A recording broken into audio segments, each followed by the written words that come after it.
அகிலாண்டேஸ்வரி ஏற்பாடு பண்ண பார்ட்டியை பத்தி விசாரிக்க சொன்னனே, விசாரிச்சிங்களா? விசாரிச்சோம் மேடம். சிட்டில இருக்க அத்தனை பெரிய மனுஷங்களுக்கும் பார்ட்டிக்கு இன்வைட் பண்ணியிருக்காங்க மேடம். பார்ட்டில ஸ்பெஷலா எது அறிவிச்சாலும் ஆச்சரியப்படுறதுக்கு இல்ல மேடம். ஸ்பெஷலா அறிவிக்க போறாங்களா? என்ன சொல்ற? அது வந்து மேடம், அவங்க சாதாரணமா இருக்கும்போது 50 கோடிக்கு பக்கமா மக்களுக்கு நல்லது செஞ்சிருக்காங்க மேடம். ஆனா இப்ப அவங்க எம்பி வேற ஆயிட்டாங்க மேடம். அதனால மக்களுக்கு ஏதாவது நல்லது செய்வாங்க, அதுக்கான அறிவிப்பு இந்த பார்ட்டில இருக்கலாம்னு பரவலா பேசிக்கிறாங்க மேடம். அதனால பார்ட்டி ரொம்ப கிராண்டா நடக்கிறதுக்காக எல்லா ஏற்பாட்டையும் ஆதி சார் ரொம்ப சிறப்பா செஞ்சிருக்காரு மேடம். பார்ட்டி சிறப்பா நடக்கட்டும். ஆனா அந்த பார்ட்டில அகிலாண்டேஸ்வரி கம்பீரமா நடந்து வரக்கூடாது. என்ன மேடம் சொல்றீங்க? எப்பவுமே சிங்கம் மாதிரி கம்பீரமா நடந்து வர அந்த அகிலாண்டேஸ்வரி பார்ட்டிக்கு அப்படி நடந்து வரக்கூடாது. வீல் சேர்ல உட்காந்துட்டு தான் வரணும். அந்த சேர ஆதி தள்ளிட்டு தான் வரணும். அதுக்கு நாங்க என்ன செய்யணும் சொல்லுங்க மேடம், அப்படியே செஞ்சிடறோம். நான் சொல்றத கவனமா கேளுங்க.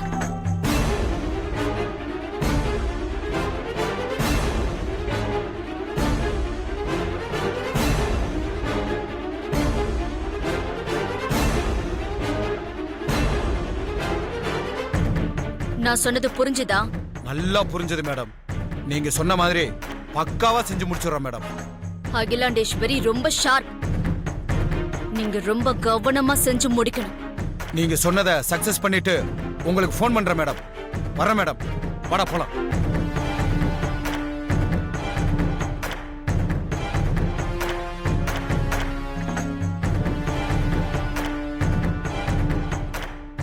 அகிலாண்டேஸ்வரி, கெத்தா வந்து என்ன உன் பார்ட்டிக்கு கூப்பிட்டல்ல, வரேன். நீ வீல் சேர்ல வர கண்கொள்ளா காட்சிய பாக்கறதுக்கு நான் உன் பார்ட்டிக்கு வரேன்.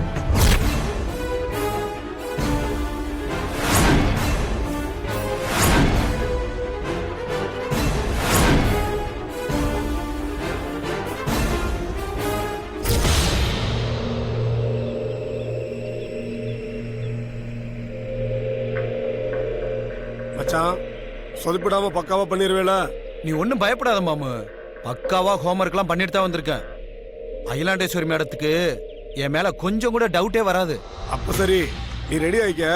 அகிலாண்டேஸ்வரி மேடம் வந்துருவாங்க. சரி.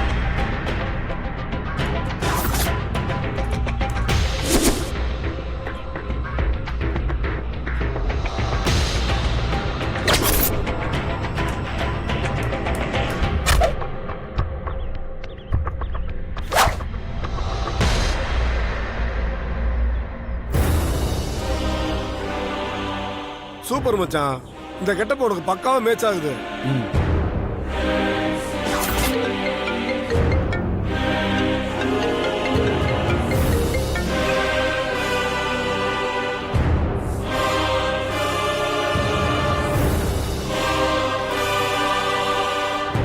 மச்சான், அந்த அம்மா படியில இருந்து இறங்கி வர ஆரம்பிச்சிட்டாங்க. நீ ஸ்டார்ட் பண்ணு, நான் ஹைட்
அகிலாண்டேஸ்வரியோட காலை உடைச்சிட்டு எனக்கு ஃபோன் பண்றேன்னு சொல்லிட்டு போனாங்க.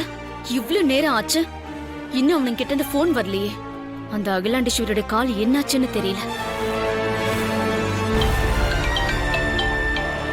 சொன்ன வேலையை கச்சிதமா முடிச்சிட்டாங்க போல இருக்க.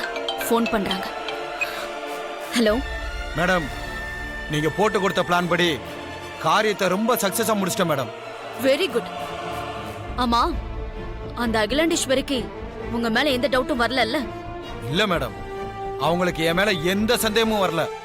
உண்மையாவே பார்வை தெரியாதவன் நம்பிட்டாங்க. சூப்பர்.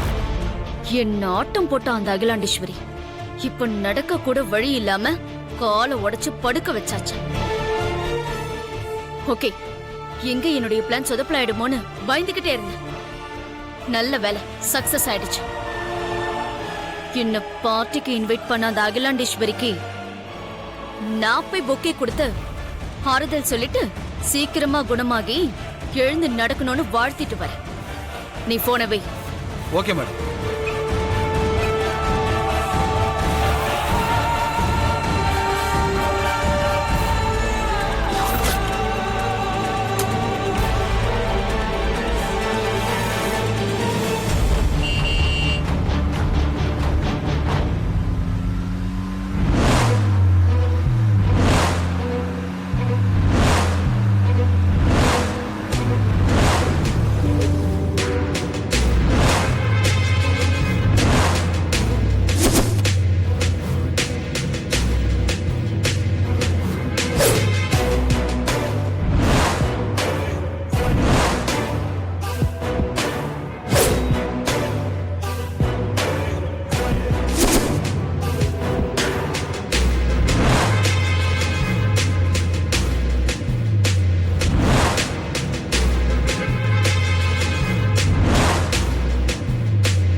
என்ன அப்படி பாக்குற? உன் பிளான் படி என் காலை உடைச்சிட்டேன்னு உன் ஆள் உனக்கு ஃபோன் பண்ணானா? அப்புறம் எப்படி நான் கெத்தா நடந்து வந்து இங்க வந்து நிக்கிறேன்னு குழம்பி போய் பாக்குறியா? பாவம் நந்தினி, நீ எனக்கு எதிரா எத்தனையோ பிளான் பண்ணி எல்லாத்துலயும் தோத்துக்கிட்டே இருக்க. உன்னை நினைச்சா எனக்கே ரொம்ப பரிதாபமா இருந்துச்சு. அதனாலதான் உன்னை கொஞ்ச நேரமாவது சந்தோஷப்படுத்தி பார்க்கலான்னு என் காலை உடைக்க வந்த உன் ஆளை வச்சே உனக்கு போன் பண்ண சொன்னேன். என்ன நடந்தது, நான் எப்படி தப்பிச்சேன்னு உனக்கு குழப்பமா இருக்கா? சொல்றேன், கேட்டுக்கோ.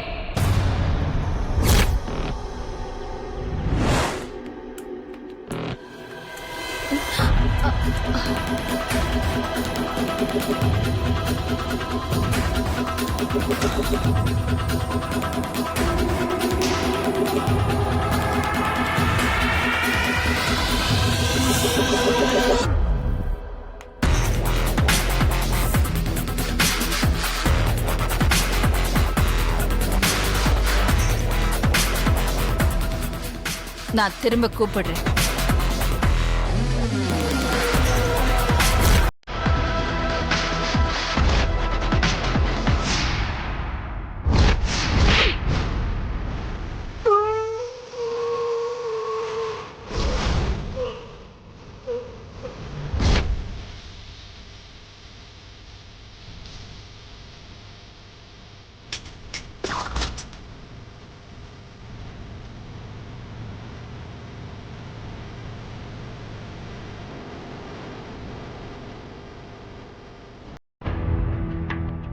பார்வை இல்லாதவங்களுக்கு காது ரொம்ப ஷார்ப்பா கேக்கும். அக்கம் பக்கத்துல கேக்குற சின்ன சத்தத்தை வச்சே அவங்க நடக்கிற பாதைய ஓரளவு சரி பண்ணிப்பாங்க. அது மட்டும் இல்ல, நான் மேல மாடியில நிக்கும் போதே உன்னை கவனிச்சேன். நீ கீழ்படியில நின்னுக்கிட்டு கண்ணாடியை இறக்கி விட்டு மேல இருக்கிற என்ன பார்த்துட்டு அதுக்கப்புறம் நீ கண்ணாடியை சரி பண்ண.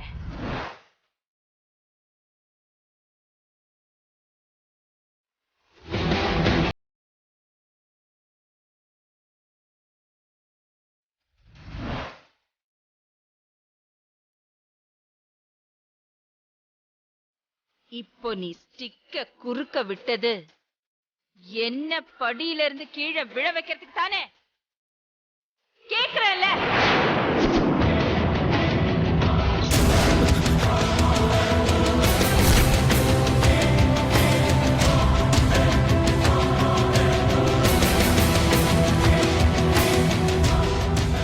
உண்மையை சொல்லு. யார் நீ? எதுக்காக எனக்கு எதிரா இப்படி சதி பண்ண? மேடம் என்னை சுற்றாதீங்க மேடம், நான் உண்மையை சொல்லிடுறேன் மேடம். நந்தினி மேடம் தான் உங்க காலை உடைக்க இந்த பிளானை போட்டு கொடுத்தாங்க.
தப்பு பண்ணிட்டீங்க ஆண்டி. எவ்வளவு பெரிய புத்திசாலியா இருந்தாலும் ஏதாவது ஒரு சின்ன சர்க்கிளாவது இருக்குன்னு சொல்லுவாங்க. அது சரிதான்னு நீங்க நிரூபிச்சிட்டீங்க.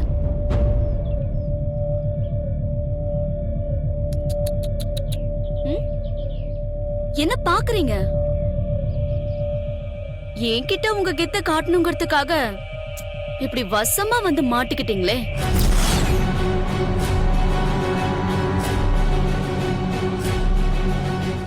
அப்போ அங்க உடைக்க முடியாத உங்க காலை இப்போ இங்க இதே இடத்துல என் ஆளுங்க உடைப்பாங்க. உங்களுக்கு சந்தோஷம் தானே? டேய்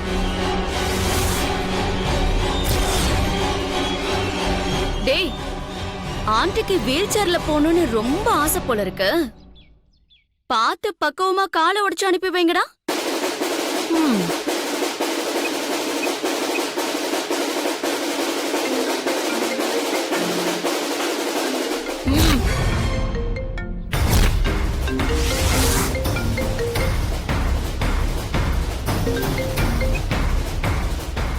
ஹலோ அம்மா, நான் பார்வதி பேசுறேன். சொல்லு பார்வதி, லஞ்சுக்கு என்ன பண்றதுன்னு கேட்க போன் பண்ணியா? ஆமாம்மா, இன்னைக்கு சைவ சமைக்கிறதா இல்ல அசைவ சமைக்கிறதா? இன்னைக்கு சைவம் வேண்டாம் பார்வதி, நான் வேட்டையில இருக்கேன். வேட்டையை முடிச்சிட்டு வந்து சாப்பிடுறதுக்கு அசைவம் தான் நல்லா இருக்கும். அதனால அசைவமே சமைச்சுக்கோ. சரிங்கம்மா, நீங்க சொன்னபடி நான் அசைவமே சமைச்சிடுறேன். பார்வதி, சொல்லுங்கம்மா. வழக்கத்தை விட காரம் இன்னைக்கு கொஞ்சம் தூக்கலாவே போடு. சமையல் நல்ல காரசாரமா இருக்கணும். சரிங்கம்மா.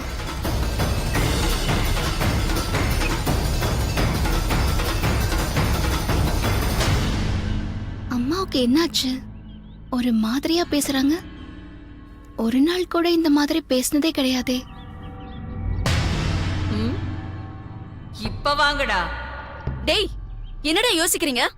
சீக்கிரமா போய் காலை உடைங்க. நான் ஆம்புலன்ஸுக்கு கால் பண்றேன்.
டேய் என்னடா வேடிக்கை பார்த்துக்கிட்டு இருக்கீங்க? அம்மாவையும் புள்ளையும் அடிச்சு தூக்குங்கடா. ஏய், உன்கிட்ட இருக்கிறது பணத்துக்கு வாலாட்டுற நரி கூட்டம். ஆனா என்கிட்ட இருக்கிறது சிங்கம். என் சிங்கத்துக்கு முன்னாடி உன்னோட நரி கூட்டம் தாக்கு பிடிக்க முடியாம பயந்து ஓடி போக போகுது. ஆதி,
என்ன சொன்ன? என் அம்மா காலை உடைச்சு வீல் சேர்ல அனுப்புவியா?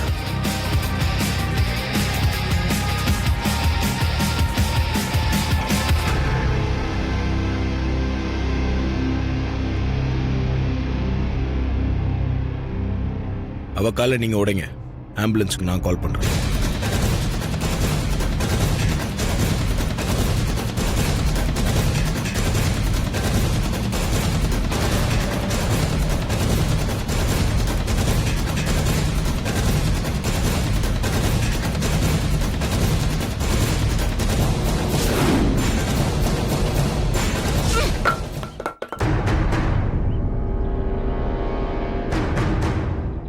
என் எதிரிங்க கை காலை உடைச்சு எனக்கு பழக்கம் இல்ல, மூக்க உடைச்சுதான் பழக்கம்.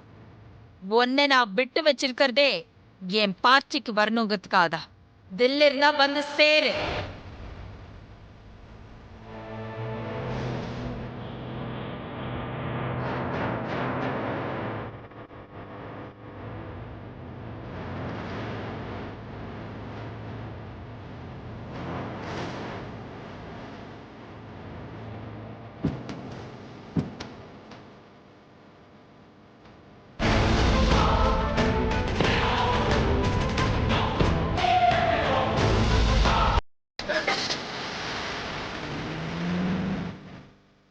எனக்கு தில் இருக்கு.